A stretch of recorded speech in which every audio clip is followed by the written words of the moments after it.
otherwise মোৰ নিচিনা মানুহ পলিটিক্সত অহাৰ কাৰণে কোনো কম্পালশ্যন নাছিলে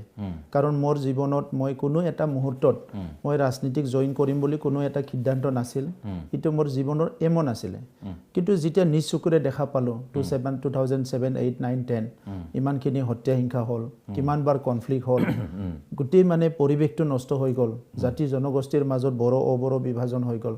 এই গোটেই পৰিৱেশটো পৰিৱৰ্তন কৰাটোতে এটা দায়িত্ব আছে এইটো আপোনাৰো দায়িত্ব আছে মোৰ দায়িত্ব আছে গতিকে যদি ইমান সোনকালে 2 বছৰতে যদি ভাবিছে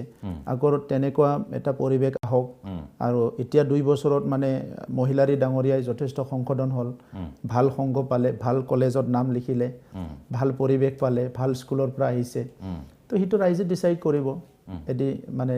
when there will be election তেতিয়া ৰাইজে ডিসাইড কৰিব আৰু হিতুকে আজি ভাবি প্লাই মোৰ বহুমূলীয়া সময়টো মই কিয় নষ্ট কৰোঁ এবাৰ খুজুক পাইছো ৰাইজৰ সেৱা কৰিবলৈ হিতু মই কৰি যাম এতিয়া